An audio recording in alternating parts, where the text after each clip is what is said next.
following film contains graphic violence and material that may not be suitable for younger viewers. Parental discretion is advised.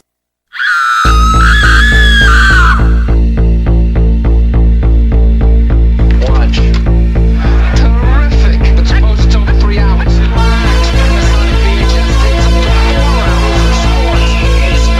It's gonna be terrible!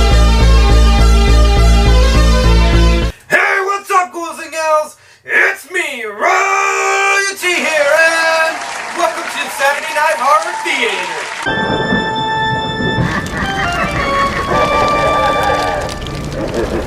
Alright guys, for today's episode, I'll be reviewing the Netflix original film, Cam. Alright guys, before I start this review, I just want to start off by saying I can't even fucking say it, guys. Hold on, just give me 1 second. I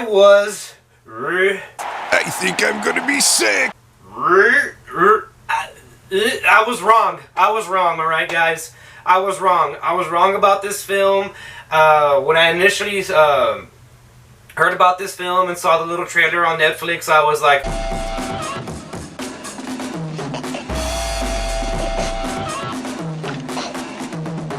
I thought it was really stupid. I thought the idea was dumb. I thought I was just in for a really bad time, and I was sitting there watching the movie like... But then all of a sudden, I started to be like, oh, hey, alright. I started to like what I was watching, and that's when I soon started to realize one very bad thing. I was wrong. So for that, Cam, I apologize.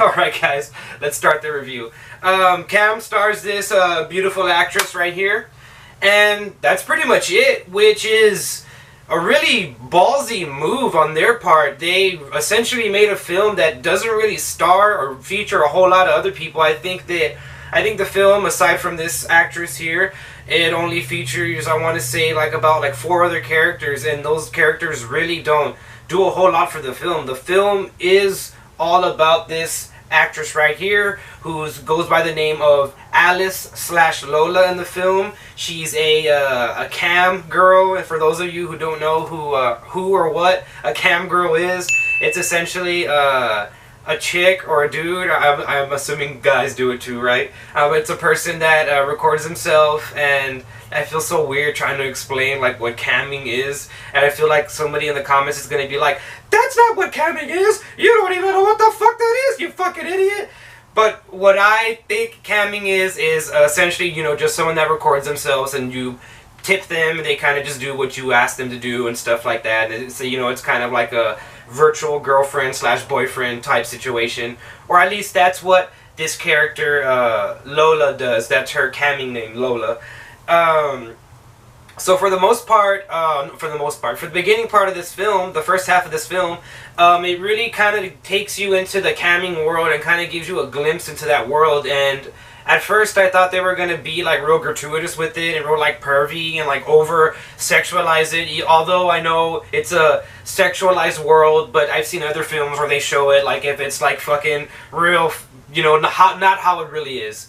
And that's one thing that surprised me with this film, in a good way, that it really took a fair look at that camming world. It showed more or less, I've never, I don't really know anybody that does that, but I've seen documentaries on it, and it was more or less to that extent, to where they treated it fairly, and they kind of showed you, this is what these girls do, or this is what this girl does, and this is what this world is. And so I think the film did a very good job of that. And the Lola character, the Alice/Lola character, she is very well written. The first half of the movie kind of spends a lot of time showing you what kind of person she is, so that way you feel kind of bad for what's going to happen to her later on in the film.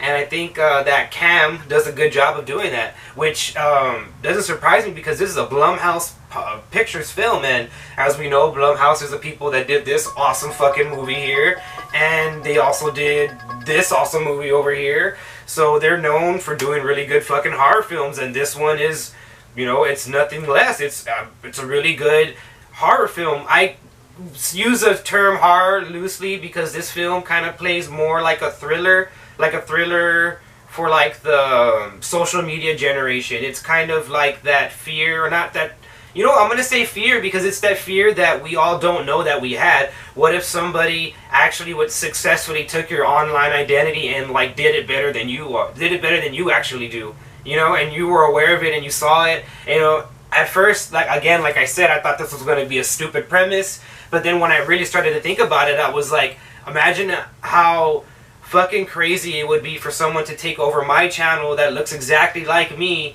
and do it better than me and get more views, more subs. You know what I mean? Like it's crazy. And when I was watching the film, I was like, this is like a very surreal, cerebral experience, because they do show certain scenes in the film where the Lola character is seeing this person that's impersonating her, and she's like, what the fuck? Like that's not me. I'm right fucking here. And I was sitting there watching the movie like, no way.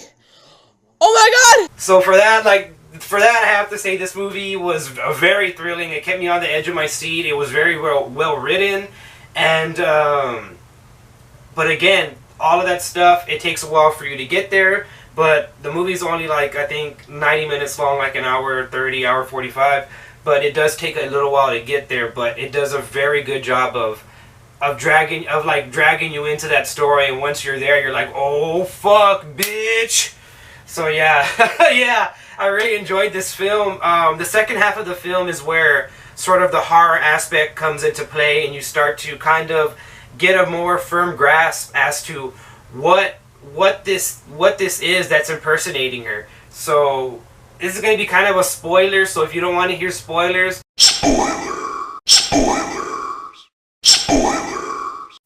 you can just like skip over this part very quickly. But once you figure out what's impersonating her, and that it's not a person and that it's a computer program, it really, at that point, that's a oh my god, what the fuck moment. And I'm sorry, I know I was like, that's minor spoilers, that's really big spoilers. So again, if you don't want to hear that part, just skip over that part.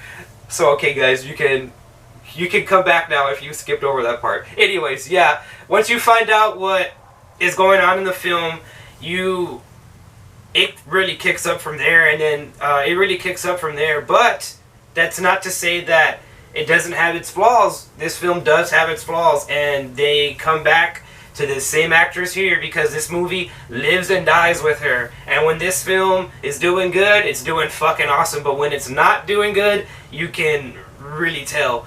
And the reason I say there's parts where this film doesn't do good, it's solely on the choices that they wrote for this character. She does certain things that I'm just like, are you fucking stupid? Don't do that. Go to somebody that knows a lot about computers, or fucking do something.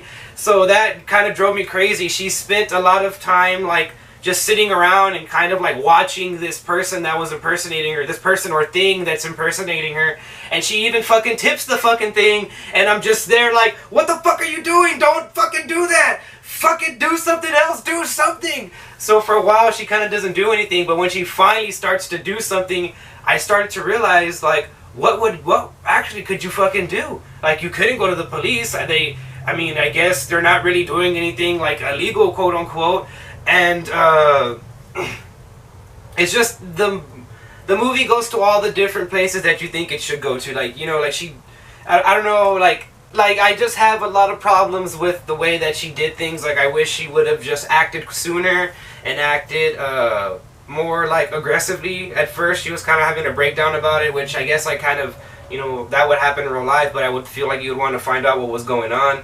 But now I feel like I'm rambling, and to make a long story short, she does go and figure out what's going on, and we fast forward to the ending, and I feel like the ending is going to be